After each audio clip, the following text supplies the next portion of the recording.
The crown was heavier than it should be. The words spread fast. Children whispered. Adults frowned. Eyes turned to the wooden platform. The harvest festival had begun. The crown of wheat and flowers stood tall. It should have been light. But men strained as they lifted it. Hands slipped. Foreheads sweated. Unease spread. Lady Bantry leaned closer to Miss Marple. Odd, isn't it?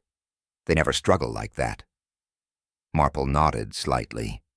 Her eyes stayed on the crown. Her lips pressed thin. She said nothing more. Inspector Slack watched from the side, his arms folded. He muttered, "Tradition or not, that contraption looks unsafe." Sergeant Lake agreed. Ropes taut, too taut. The villagers cheered. Children clapped. But beneath the cheer sat tension. Some faces looked sour. Some avoided eye contact. Old quarrels lingered, even in celebration. Harold Pritchard, the land agent, stood apart. He smiled, but it was cold. Tom Weaver glared at him.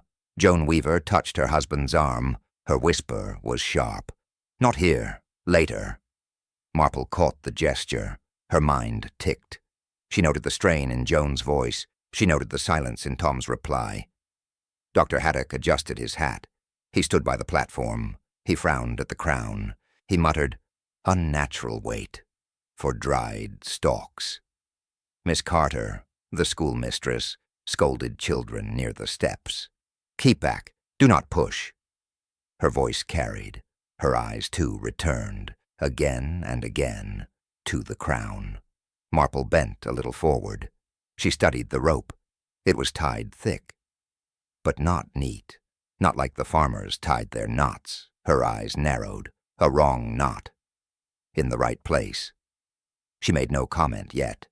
Inspector Slack called out, "Lift steady, don't rush." The men obeyed. The crown rose higher. The rope groaned, all eyes fixed upward. Dolly Bantry whispered again, "Do you feel it? Something isn't right." Marple answered low, "Yes, I feel it." In the back, Caleb Rowe shook his head. "Never seen it sag like that." He spat to the side. "Something's amiss." Tom Weaver muttered, "It's not the rope. It's what's inside." His wife pressed his sleeve again. "Not now." But he didn't stop. "You'll see. Everyone will see." Slack caught the words. He looked at Tom. "Inside? What do you mean?" Tom only folded his arms, his jaw tight, his silence heavy. The crown swung slightly. The rope jerked. Men steadied it with shouts. The crowd fell quiet, eyes wide. Marple's gaze sharpened, her voice low. "To frighten is one thing. To crush is another." A hush spread. The crown tilted. One man lost grip. Another cried out. The rope slipped an inch. Gasps filled the square. The crown swayed. Children screamed. Mothers pulled them back. The crown slipped again. Hands scrambled. The rope hissed down, and then the crown lurched sideways. Gasps spread as the crown slipped free. The rope snapped like it had been waiting. The sound cut through the square. A sharp crack. The crown dropped. It swung hard. Then it struck.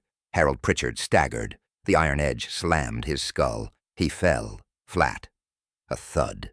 A shout. Then silence. Gasps followed. Children cried. Women pulled them close. Men froze, eyes wide. No one moved. Inspector Slack pushed forward. "Back! Stand clear!" His voice firm. Sergeant Lake pulled the crowd aside. Space opened. Harold lay still. Dr. Haddock knelt down. He touched the head. Blood spread. Fast. He pressed his handkerchief. His face grim. "No pulse," he muttered. Lady Bantry clutched Marple's arm. "Dear God, he's gone." Marple's gaze stayed steady. She said nothing. Her eyes swept the rope. Her lips pressed. Tom Weaver stepped forward. "I warned you." His voice shook. Joan grabbed him. "Tom, stop." But he pulled away. "I said it wasn't right." Slack glared. "You'll speak when I ask." He turned to Lake. "Get names. Everyone present. Quickly." Lake nodded. He scribbled in a small book. The villagers whispered. Some blamed the rope. Some blamed the weight. Some glanced at Tom. Others at Joan. Suspicion brewed. Fast. Marple bent slightly. She looked at Harold's hand. It was clenched. Tightly clenched. Her eyes narrowed. She whispered to herself. "Not chance. Not chance." Miss Carter tried to herd the children away. "Go home. Don't look." But they resisted. Curiosity stronger than fear. Dolly Bantry leaned close. "Mary heard a snap.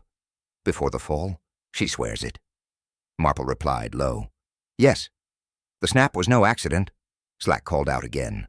"Hold steady, all of you. This is not finished. No one leaves until I say." The authority in his tone silenced the murmurs. Dr. Haddock rose slowly, his eyes heavy. He faced Slack. The blow killed him outright. Instant Slack nodded once, his jaw tight. "Then we're dealing with more than carelessness," Tom shouted again. "He wanted the land. He ruined us. Maybe that's why—" Joan pulled his arm. "Stop, Tom, not now." But the words had already spread. Villagers muttered louder. Suspicion split the crowd.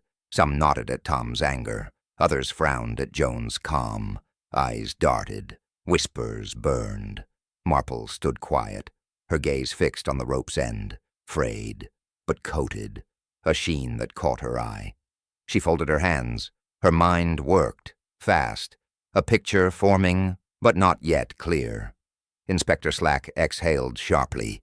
"This is murder, until proven otherwise." Gasps again, the word heavy. "Murder." Dr. Haddock leaned closer. He bent to Marple. His whisper carried only to her. This was no accident. Everyone looked guilty, in the silence. The crowd still lingered. No one wished to move. Eyes darted. Whispers spread. Each face shadowed. Lady Bantry leaned toward Marple. "You know, Harold had no friends." Her tone sharp. "Every soul in this village hated him." Marple gave no answer, her eyes fixed on the people. Dolly continued. "He pushed for the sale. He forced the land out of families' hands. Glee Meadow. It meant more than money. It was pride, roots. He would never understand." Miss Carter joined in. Children cried when they heard. Their games, their traditions, gone. She folded her arms. Harold didn't care. He wanted profit. Tom Weaver muttered loud enough. "He cheated us." His fists clenched. "Signed papers. Without honor." Joan touched his shoulder. "Please, Tom." But Tom jerked his arm away. Inspector Slack heard it. He barked. "Quiet. No accusations yet." He stared at Tom. Anger is one thing. Murder is another. Tom looked away, jaw tight, face red. Lady Bantry whispered again. "Still, Tom's right. Harold ruined him, but not just him. Half the farmers here lost something." She lowered her voice. "Even debts. Even affairs. The man had too many enemies." Marple's eyes stayed calm. She watched Joan, not Tom. Joan's face was still, her silence, heavier than words. Slack turned to the crowd. "Anyone see Harold last with the crown?" No answer came. Shuffling feet, avoided eyes. Dr. Haddock cleared his throat. "Blow was fatal. Rope failure alone doesn't explain it. Weight too heavy. Crown tampered." The villagers stirred. Shock deepened. Lake scribbled notes. He spoke to Slack. "Means someone prepared this long before festival." Slack nodded. His eyes swept the group. "Then one of you planned murder." The words fell heavy. No one spoke. A bird flapped above, but the silence stayed thick. Marple moved slightly, her voice low. "You rush too fast, Inspector. Truth sits in details, and details are never loud." Slack frowned. "You always talk in riddles." Marple gave a small smile. "It is not riddle, it is patience."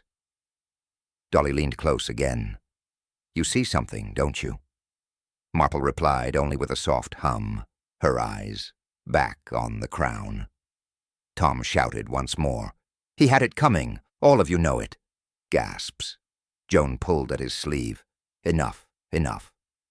But his words lingered in the air. Miss Carter shook her head. "Shouting doesn't hide guilt. It only makes it worse." Marple shifted her gaze, not to Tom, not to Harold, but to the rope. Her eyes followed the knot, her lips pressed tight. The crowd's tension held. No one moved closer. No one dared leave. Everyone waited for Slack's next command. Then, a small hand tugged Marple's sleeve. She looked down. A child stood near, eyes wide, voice trembling. "I saw someone touch the crown." "Children notice what adults miss." The little boy clutched Marple's sleeve. His voice shook. "I saw someone touch the crown." The crowd stirred. Slack frowned. "What child's nonsense is this?" The boy shrank back, but Marple bent low, her tone soft. "Tell me exactly." The boy sniffed. There was a smell, like grease. Not flowers, not hay. "Grease." Dolly Bantry gasped. "Grease?" "On the crown." Slack scowled. "Rubbish. Children imagine smells." But Marple's eyes sharpened. She asked calm, "When did you smell it?" The boy pointed to the barn. "Before the festival, early. I saw a shadow there. Someone bent over the crown." He swallowed. "I thought it was part of the game." Lake scribbled. "What sort of shadow?" The boy hesitated. "Tall, not a child. And the crown moved. I saw it move." The villagers murmured. Some laughed, nervously. Others shook their heads. One farmer muttered, "Children make tales." Joan Weaver folded her arms. "Exactly. He's frightened. He says what you all want to hear." Tom glared at her. "Let him speak." Marple touched the boy's hand. "You did well to watch. What else?" The boy looked at her. "After the crown moved, I saw a hand. It had cloth on it, dark cloth, not bare skin." Dr. Haddock leaned in. "Cloth, grease, rope. Yes, that would explain the slip." Slack barked. "This is thin. One child, one smell, no proof." Marple's eyes stayed steady. "Thin or not, it is detail, and detail unmasks truth." Lady Bantry whispered, "I smelled nothing. But that boy's eyes, they don't lie." Miss Carter frowned. "Children notice odd things, but they also mix fancy." She folded her arms, tight. The boy tugged again. "There's more. When the man left, he dropped something." Marple's eyes narrowed. "What did he drop?" The boy pointed to the ground. "Near the steps. I saw it. A smear on the wood. Shiny, like grease, and I saw an apron. It brushed the crown. It touched it." The villagers stiffened. Eyes turned. Some looked toward Tom, some toward Joan. Others looked down. Slack growled. "Apron? Whose apron?" The boy's lip trembled. He raised his hand. He pointed, slowly, toward the women gathered near the barn. Marple leaned closer, her voice barely above a whisper. "Which one, child? Show me." The boy swallowed, his finger fixed. He pointed straight, at a dark smear. It clung to a woman's apron. The child pointed to the apron stain. "It wasn't a sailor's knot." The rope lay on the table, frayed, grease still clinging. Sergeant Lake bent over it, his brow furrowed. "Not right," he muttered. He touched the tie. He tugged it loose, then pulled it tight again. "Not like any farmer's work." Slack folded his arms. "You know knots, Lake. What's wrong with this one?" Lake shook his head. "It's clumsy, too simple, like someone tied it, in a hurry. It holds, but it's wrong. A granny knot, not a reef, not a bowline, not one of ours." The villagers watched. Farmers shifted uneasily. They muttered to each other. No man there would tie so poor. No one admitted it aloud. Marple leaned forward. Her eyes traced the rope, her voice calm. "Yes, domestic tying, not a sailor's knot, not a farmer's knot, hands untrained in rope, but practiced in string, in thread. in household tying. Lady Bantry gasped. "You mean a woman?" The room went still, eyes turned, some narrowed, some dropped. Joan Weaver's face stiffened, her hands pressed tight, in her lap. Tom glared around. "Don't you look at her. You've no proof." Slack grunted. "Proof comes later. Patterns come first." He looked at Marple. "You're saying no man here did this?" Marple answered plain. "I am saying the knot speaks, and it speaks of habit, not of men with rope, but of women with aprons, with kitchen twine, with parcels tied neat." Lake nodded slowly. "She's right, sir. I've seen farmers' hands. Their knots bite. This one slips." Dr. Haddock examined the rope, his tone low. "It explains the fall, not chance, not accident, designed to give way." Slack rubbed his jaw. "Then we shift our eyes, from men to women." The words spread fast, murmurs louder, suspicion sharper. Miss Carter spoke quickly. "Unfair. Women don't tie ropes to kill. We keep homes. We don't plot murders." But her voice wavered, her eyes flicked. To Joan. Dolly Bantry leaned to Marple. "You saw it before the rest. Did you know at once?" Marple's answer, quiet. "I noticed it. I did not know. Knowledge waits, but suspicion whispers." Tom Weaver clenched his fists. "They'll hound her, even without proof. This isn't justice." Joan touched his arm, her face unreadable. Her lips pressed, shut. The villagers shifted. Women pulled back. Men stared hard, the air thick, with unspoken blame. Marple folded her hands, her eyes steady, her tone reflective. "Truth lies not in who could, but in who did. The knot narrows the field, but it does not finish the hunt." Slack stepped closer to the rope, his face grim, his voice low. "Then who tied it? And why?"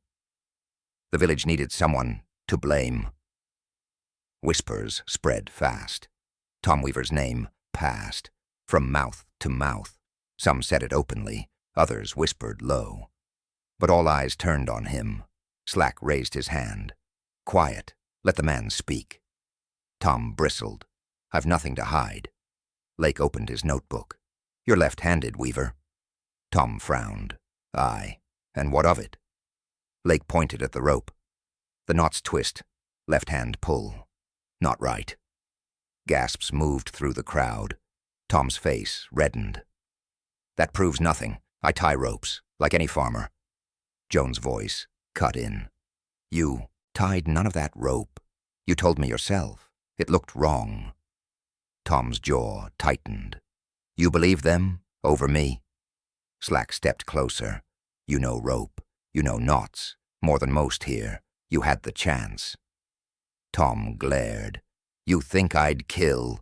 For what?" Dolly Bantry muttered near Marple. "They'll hang him before the truth comes." Marple's eyes narrowed, her lips pressed thin. She stayed quiet. Miss Carter folded her arms. "He shouted at Harold. We all heard. Anger enough for murder." A farmer added, "He swore he'd pay Harold back." Tom turned on them. Words, nothing more. "All of you said the same, but now you point to me." Lake scribbled again. "Conflicting stories. Some saw you near the barn. Others swear you stayed at the square." Joan gripped Tom's arm. "Tell them the truth." Tom shook her off. "I was near the barn, but not with the crown. I fixed a gate latch. Asked Caleb. He saw." Caleb stepped forward. He scratched his beard. "I saw him near. Didn't see what he did. Can't say more." The crowd muttered again. Slack looked at Marple. "Well, your view?" Marple spoke calm. "Anger shouts, but murder hides. Tom's rage is loud, but the knot was quiet." "I am not yet convinced." Slack scowled. "You always doubt, Miss Marple, but evidence piles." He gestured to the rope, to the words, to his hand. Dr. Haddock bent to Harold's body again. "The blow matches the crown's weight, not strength, not force. Mechanics did it, not a brawl, not an outburst." Marple nodded slowly. "Yes, Intent lives in preparation, not in noise. We must weigh that difference. The villagers grew restless. The square buzzed. Accusations twisted in every corner. Some defended Tom, some condemned him. Suspicion deepened. Lake raised his hand. One more thing. We found a mark near the barn. He held up a muddy sole. It matched. A boot print. Slack turned to Tom, his voice cold. Yours? The crowd hushed, eyes wide. Tom froze, his fists clenched, his jaw tight. A footprint near the barn matched Tom's boot. Evidence too perfect is never real. Slack pointed at the print. Mud. Clear. Crisp. Right outside the barn. Lake held the paper impression. It matches Tom's boot. Exactly. The villagers stirred. Some nodded. Some gasped. Whispers ran. Quick. Tom's face darkened. They're mine, yes. But I wasn't there. Slack's voice cut sharp. Print says, you were. Joan gripped her husband's arm. Tell them, Tom. You said you fixed the gate. He nodded. I did. But not near the crown. Marple bent low. Her eyes steady on the print. Her voice calm. Too clean. Too sharp. A print that perfect raises doubt. Slack scoffed. Doubt? It's proof. Marple shook her head. Proof speaks, with flaws. This speaks like display. It was left, not found. The crowd shifted. Some frowned. Some whispered louder. Accusations cracked the air. Miss Carter spoke quick. We all know his temper. He had reason. Now he has trace. Another farmer barked. He shouted in public. Why protect him? But Caleb Rowe raised a hand. Print looks odd. I've walked these grounds 50 years. Mud doesn't hold that neat, not after many steps. Lake glanced up. Too neat, maybe staged. Slack glared at him. Stick to fact, Sergeant. Tom lifted his boot. Mud's dry, but the ground was wet. How could I leave it, so fresh? Joan nodded fast. He's right. His boots stayed clean today. The villagers divided, half pressed against Tom, half muttered for sense. Lines cut sharp across the square. Lady Bantry leaned toward Marple. What do you think? Marple's answer quiet. Truth hides behind simple masks. Someone laid this to turn eyes. Dr. Haddock added his weight. A staged clue is worse than none. It misleads but also betrays, for it tells of fear. Slack muttered. Fear or guilt? Marple met his gaze. Both leave traces, but one builds false prints. The other cannot bother. Tom raised his voice. You want my boots? Search them. Search my shed. I have nothing to fear.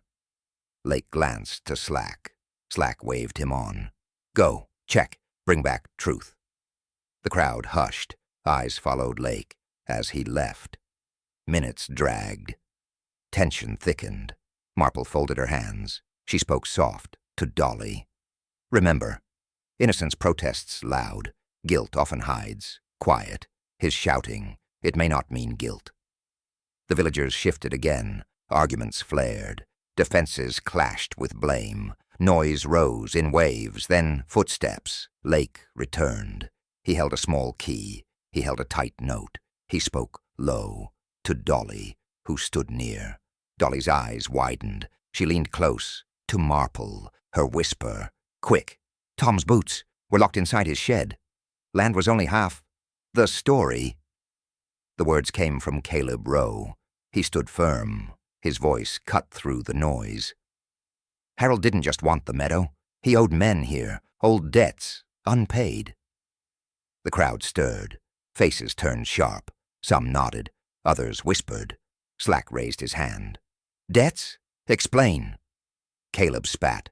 Harvest loans, promised pay, never settled. He took their land. Instead. Tom Weaver barked. He owed me. Told me I'd see my money. Then he laughed. He said the meadow was payment enough. A farmer shouted. He cheated my cousin, signed false notes. Another added. He sold promises to all of us. The villagers muttered louder. The square shook with anger. Lady Bantry leaned close to Marple. You see, it wasn't only land, it was his hands, in every pocket. Marple gave a slow nod, her eyes steady. Patterns widen, motive multiplies. Miss Carter's voice cut sharp. There was more. A woman. The crowd hushed. Eyes darted. She folded her arms. Rumor said Harold visited a farm too often, not for business. Gasps spread. One man shouted, "Not my wife." Another barked, "Not mine." Joan Weaver's face paled. She looked down. Tom turned on her. You heard this before? Joan shook her head. Number only whispers. Slack slammed his hand against the table. Enough rumor, names, or silence. No one spoke, only shifting feet, only glances. Lake scribbled fast. He leaned to Slack. Debt, affair, land. Too many reasons, too many suspects. Dr. Haddock added flatly. More motive means wider net, but murder still chose one hand. We must find it. Tom's voice rose again. He ruined us in life. Now he ruins us in death, even dead. He poisons the air. Joan pulled at his sleeve, her whisper low. Enough. They'll turn this on you. Marple spoke calm. Hatred spreads fast, but murder requires design. Debt angers, affair wounds, land tempts, yet only one thread ties the knot. Dolly Bantry sighed. Everyone wanted him gone, but who wanted him dead? The villagers grew restless. Arguments flared. Men shouted. Women defended. No peace. In the square. Slack raised his fist. Quiet! The sound echoed. The muttering died. He glared at the crowd. His voice thundered. Two motives. Which one? Killed him? Slack slammed the table. Two motives. Which one killed him? Joan Weaver spoke less, but watched more. She stood behind Tom, her arms folded, her face set, eyes moving, but lips sealed. Slack noticed. You've been quiet, Mrs. Weaver. Anything to say? She shook her head. I've nothing to add. Tom bristled. She doesn't need to speak. I'll speak for us. Joan's eyes flicked at him, cold, tired. But she said nothing. Lady Bantry leaned toward Marple. Look at her, not a word. Yet she sees all. Marple nodded faintly. Her gaze stayed fixed on Joan. Lake stepped forward. You were near the barn, before the crown was lifted. Joan's answer came quick. I helped children place flowers, that was all. Miss Carter frowned. I didn't see you with the children. I saw you, near the rope. Joan turned her head. You saw wrong. The villagers stirred. Voices whispered. Some nodded at Carter. Others defended Joan. Tom raised his voice. She did nothing. Stop pressing her. But his tone lacked force. Anger mixed with unease. Dr. Haddock cleared his throat. There was grease on the rope. Hands touched it. That apron stain matters. He looked toward Joan. Eyes turned with him. Joan glanced down. Her hands brushed the cloth. She folded it tighter. Her lips pressed shut. Slack stepped closer. Grease isn't from flowers. It isn't from children. Explain it. Joan met his stare, her tone flat. I cook. I clean. Apron stain. Marple spoke soft. Grease spreads, but not all grease matches. This one smelled of axle, not kitchen, not stove. The silence thickened. Tom shifted uneasily. Leave her be. Blame me if you must. But Joan ignored him. Her eyes stayed on Marple. Dolly whispered, Do you see her calm? It chills me. Marple replied low. Calm can be a shield. Silence, too. But stains. Speak louder. Lake scribbled quick. He noted apron. He circled rope. He underlined Joan's name. Miss Carter folded her arms. She won't defend herself. What more proof do we need? Caleb Rowe growled. Proof, woman. We need proof, not whispers. Joan's eyes swept the crowd, cold, measured. She spoke, at last. her words low, her voice hard. Suspicion is easy, blame is cheap, but truth is costly, and not all truth should be told. Marple's gaze fixed on her. The words struck deep, restraint, but edged, measured, but sharp. Slack narrowed his eyes. What do you mean by that? Joan did not flinch. Her tone turned colder. Joan said coldly, Some things are better hidden. Paper shouldn't weigh like lead. Lake set the crown back on the table. Straw cracked. Flowers shifted. Something clinked. Marple leaned in. Her eyes traced the edges. Her fingers moved, slow. She plucked one bundle. Paper slipped free. Not light. Heavy. It thudded on the wood. Slack frowned. What's that? Marple lifted it. A seed label. Weighted. With lead. Gasps spread. Dolly covered her mouth. Seed labels? On a harvest crown? Marple nodded. Hidden inside, enough to drag weight down. Lake pulled more stalks apart. 3 more labels dropped, all heavy, all cut neat.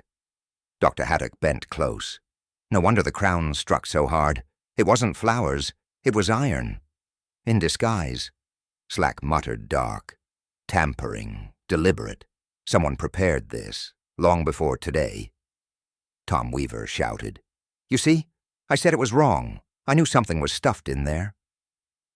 Joan's hand caught his sleeve, her face stiff. Quiet, Tom. Miss Carter shook her head.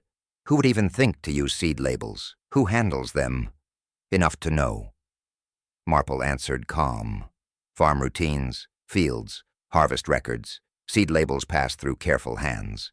Hands that plan crops, hands that file notes. Lady Bantry added quickly. Then this points to the households, not outsiders. Someone inside the work. Caleb Rowe muttered, Not me. I've no use for labels. I sew from memory. Lake held up the stack. Too precise, cut clean, placed exact, not chance. Marple's tone stayed steady. It narrows the circle. Whoever tied the wrong knot also hid these weights. 2 acts, 1 hand. Slack exhaled hard. Motive multiplies. Now the method clears. It was murder, not mishap. The villagers stirred. Fear spread wider. No one felt safe. No one trusted. Neighbors. Tom pointed at Harold's body. He brought it on himself. Debts, lies, land. He forced hands. Marple's voice cut soft. Choice remains a choice, even when anger tempts. Murder demands will. Not excuse. Dolly whispered. You sound so certain. But who, Jane? Marple pressed her lips. Patience, Dolly. Truth is close. Lake bent lower. He inspected the rope again. He held Joan's hand. To the light. He squinted. A faint smear showed. Slack leaned forward. What is it? Lake scraped gently. Dark residue flaked. He sniffed. His eyes widened. Axle grease, he said. It's under her nails. The crowd gasped. Eyes locked on Joan. Her face froze. Her hands clenched. Lake found grease under Joan's nails. Truth came too easily. Tom Weaver's voice cracked. It was me. The words froze. The square. Joan's head turned fast. Her eyes widened. Tom, no. He pushed her hand away. Enough. I did it. The villagers gasped. Shock rippled. Through the crowd. Slack stepped forward. You confess now? Tom nodded, jaw tight. Yes, I tied it. I planted the weights. It was me. Lake frowned. You admit all of it? Tom's voice grew louder. I do. I killed Harold Pritchard. He deserved it. Joan gripped his arm. Stop this. Don't say it. Tom refused to meet her eyes. He faced Slack instead. Dr. Haddock muttered. Strange. Too sudden. Too forced. Lady Bantry whispered to Marple. He protects her. Marple's eyes narrowed. Her lips pressed thin. She said nothing yet. Slack barked orders. Lake, take his name. Prepare the papers. Lake scribbled. Fast. The villagers murmured. Some nodded approval. Others whispered doubt. Miss Carter spoke sharply. He confessed. What more do you want? Guilt is clear. Caleb Rowe shook his head. Confession's easy when love's deep, but easy truth hides harder lies. Joan tried again. Tom, you didn't touch that rope, I know it. Tom glared at her. You know nothing. I end this here. Slack folded his arms. You'll hang for it, Weaver. You know that? Tom's jaw clenched tighter. I know. Marple finally stepped forward, her voice calm, her tone steady. Inspector, Stop Slack turned on her. You still doubt? He just confessed. Marple met his glare. Confession isn't truth. Confession can be shield. It can be sacrifice. We must listen to the rope, not the man. Dolly gasped. You mean he lies? Why would he? Marple's eyes moved to Joan. Because love speaks louder than fear, even louder than death. The crowd hushed again, eyes fixed on Tom. Some softened, some hardened, but all waited for Marple. Dr. Haddock added quiet words. Confession without evidence is weak. His hands show no grease. His apron shows no stain. Slack growled. You undermine justice. Marple's voice did not change. I defend truth, and truth sits in details, not in noise, not in noble sacrifice. Tom shook his head. Don't twist it. I said it. I'll bear it. Joan's eyes filled with fury. You fool! You think saving me saves us? It damns us, both. The villagers stirred again, whispers sharper, sides split, harder. Marple's eyes returned to the rope. She pointed at the knot, her voice firm, her tone final. The knot betrays the hand, not his. Ropes don't slip by chance. Lake placed the rope on the table. Dark streaks lined the fibers. He rubbed it between his fingers. The smear glistened. Slack asked flat. What is it? Lake sniffed. Axle grease, not kitchen fat, not candle wax, greased from farm tools. The villagers stirred. Whispers spread. Eyes darted. To Barnes. Hands folded tighter. Dr. Haddock leaned close. The rope failed because of this. Friction lost. Grip broken. It was planned. Dolly gasped. The boy said so. He smelled it earlier. He wasn't lying. Marple nodded. Children notice what we dismiss. Miss Carter spoke sharp. But grease could come from anywhere. Many here handle carts. Marple's tone stayed steady. True, but grease under nails does not lie. Lake raised his hand. I checked before. One apron held a smear. I've compared it. Same color, same grit, same mix. Tom flared. Whose apron? His eyes wild. His fists clenched. Lake hesitated. Slack barked. Speak, man. Out with it. Lake exhaled. Jones. The crowd gasped. Heads turned. Fast. Joan stood still. Her arms crossed. Her face unreadable. Tom shouted. Number she wears it daily. Grease spreads everywhere. That proves nothing. Caleb Rowe shook his head. Not this grease. That's axle from heavy carts. Women don't smear that. In kitchens. Joan's lips pressed tight. She looked at no one. Her silence heavy. Marple stepped forward. Her eyes calm. Her voice quiet, but firm. The crown fell not by chance.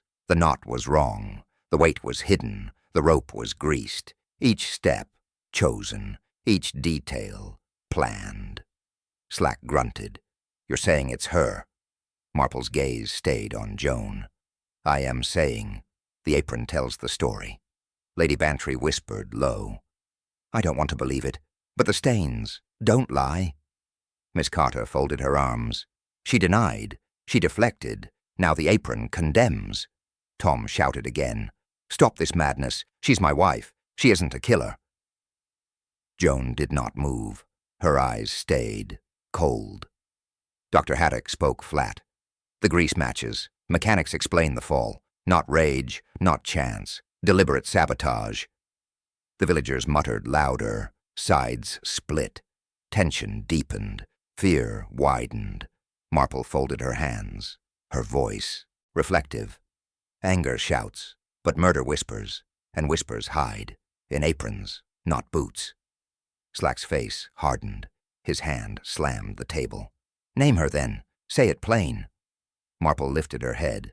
Her tone cut through the silence. The apron belongs to Joan. Her silence was louder than denial. All eyes fixed on Joan. She stood still, her apron stained, her hands folded, Slack pointed. You, speak now. Joan's jaw tightened. I've nothing to say. Tom stepped forward. She's innocent. You twist signs. You all want a scapegoat. Lake held the apron high. The grease matches. This cloth touched the rope. It cannot be ignored. Joan looked down. Her lips pressed thin. Her silence grew heavier. Lady Bantry whispered to Marple. Why won't she deny it? Marple's reply was calm. Because denial would ring false. She knows it. Slack slammed the table. Enough games. Answer straight. Did you grease that rope?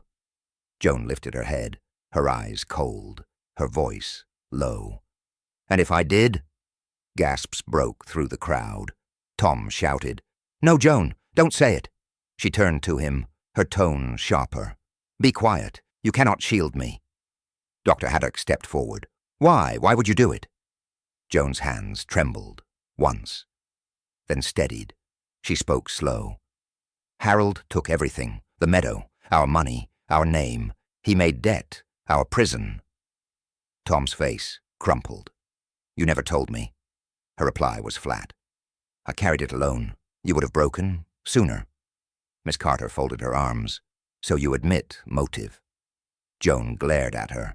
I admit anger. I admit fear. And I admit this. I only meant to frighten him, not kill. The villagers muttered. Some shook their heads. Others whispered pity. Caleb Rowe growled. Frightened with grease and weight? That's no warning. That's a trap. Joan's voice hardened. I wanted him shamed. I wanted him scared. To feel helpless. To see what he had done to us, but not dead. Never dead. Tom reached for her hand. She pulled away. Tears filled his eyes. You carried it alone. You damned us both. Slack leaned close. Intent or not, death came. That makes it murder. Marple spoke soft. Intent matters. So does detail. But law will not weigh mercy. Only act. Joan's face broke. For a moment, her eyes wet. Then she steadied again. Her voice fell to a whisper. I set the crown heavy. I tied the knot wrong. I greased the rope. I did it all. But once the crown fell, her voice cracked. Her eyes lowered. Her hands gripped. The apron. But once the crown fell, I couldn't stop it. Law and justice rarely match. Inspector Slack paced, his hands tight behind his back. He stared at Joan, then at the rope, then at the crown. She admits it, he muttered, but she says she never meant death. Lequim answered steady. Intent doesn't matter. A man is dead. Tom's voice broke. She planned to scare him, not kill him. You know it. Slack glared. Scare with grease, scare with iron weight. That's no prank. That's a weapon. Dr. Haddock spoke next, his tone firm. The blow left no doubt. It struck with full force, no chance of survival. That crown became a hammer. Whoever set it in place knew. The villagers stirred. Some nodded. Some looked away. The weight of the word murder grew heavier. Marple folded her hands. Yet truth still whispers. Joan admits act. But act came from fear, from anger, not from design. To kill. We must hear the shades. Law may not. But we must. Slack rubbed his jaw. You speak of shades. I deal in black and white. His voice lowered. Court won't hear meant to scare. They'll hear set a trap. Dolly Bantry sighed. Jane, can nothing soften it? Marple's tone stayed calm. Only memory, only reflection. But law follows paper. Not pity. Tom shouted again. Then hang me instead. I'll take it on myself. Joan shook her head. Number enough. I did it. I face it. Lake looked at Slack. Sir, the people wait. If you stall, they'll riot. They need closure. Slack hesitated. He stared at Joan, her silence, her stiff posture, her cold gaze. He turned to Dr. Haddock. You're certain? No accident? Haddock answered flat. Certain. The wound proves force. The crown did what it was made to do. Marple spoke again. Made to frighten, yes, but it crossed a line, and now she cannot. Pull it back. Slack's face tightened. His voice dropped. I've known anger. I've known despair. But law doesn't weigh despair. It punishes the act. The villagers pressed closer. Murmurs grew. Eyes demanded a verdict. They wanted final word. Lake placed the warrant book on the table, his pen ready. Slack stared at it. He did not move. Seconds stretched. Marple's eyes softened. She whispered low. Do what you must, but remember, justice heals slowly. Sometimes. Not at all. Slack inhaled hard. His hand shook. Once. Then he pressed the pen. His name marked the page. Slack signed the warrant. Charge her. Evil hides in small details. The villagers sat still. No voices, no movement. Only eyes, fixed on Marple. She stood calm, her hands folded, her tone plain. You all saw the crown fall, but you missed the threads, Slack muttered. Threads? Marple nodded once. Yes, small things. Knots, smears, footprints. They speak, if we listen. She lifted the rope. The knot first. It was wrong. Not sailors, not farmers. It was a household tie. That told me whose hand shaped it. She placed the rope down. Her gaze moved to the crown. Then the weight. Paper shouldn't weigh like lead, but labels filled. With iron changed it. That was no accident. That was preparation.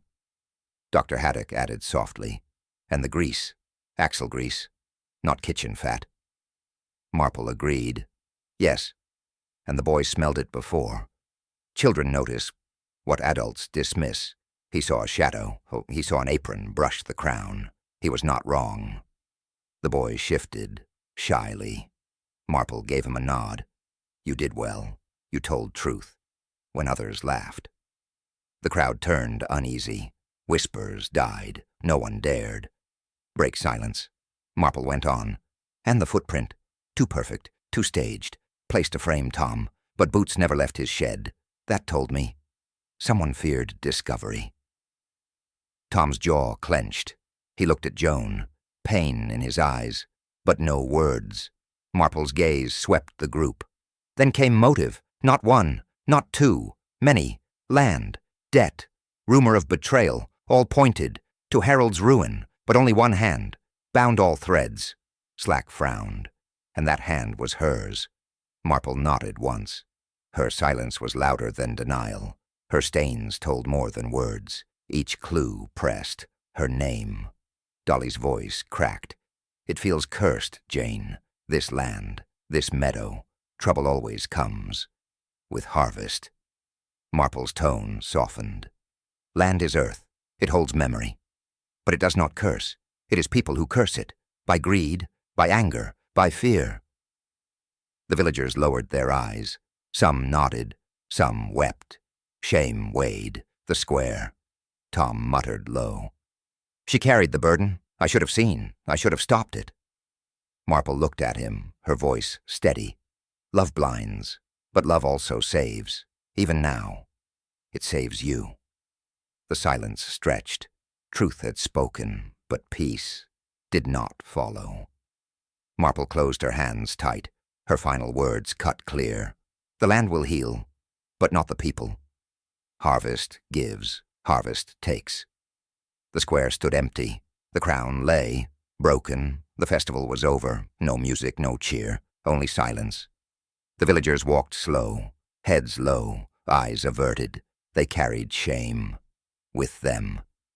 Lady Bantry sighed. All these years we gathered, and now, look at it. Her voice cracked.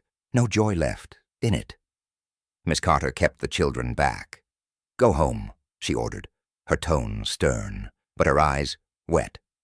Tom Weaver sat alone, his hands rough, on his knees, his gaze fixed on the ground. He whispered low. She bore it all, and I let her. Joan's absence weighed, heavier than her presence. The crowd knew it. The crowd felt it.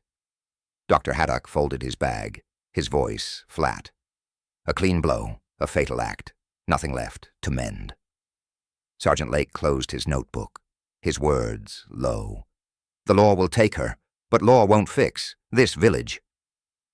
Inspector Slack stood apart. He lit no hope. He spoke to none, his face hard, his eyes tired.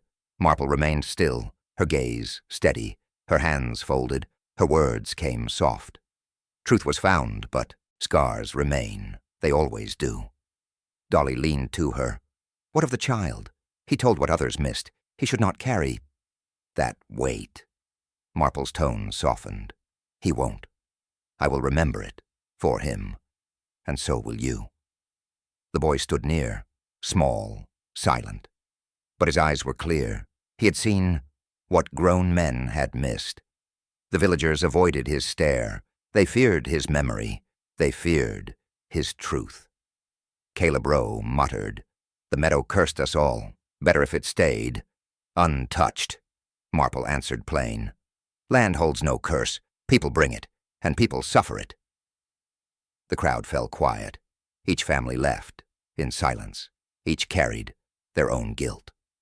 The festival was finished, the harvest ruined. Marple watched them go, her voice low.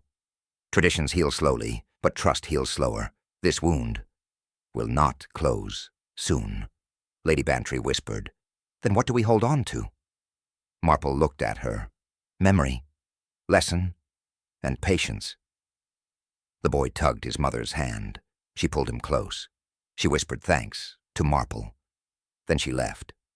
With him. Tom lingered last. He turned to Marple, his voice hoarse. "She meant to scare, not kill. Will that matter?" Marple shook her head. "Not to the law, but it matters. To truth." Tom lowered his eyes. He walked away. Alone. The square emptied. Only the broken crown remained. Only silence stayed behind. Marple spoke one final time, her words sharp, her tone final. And still, behind every harvest, waits another hand ready to cut the rope.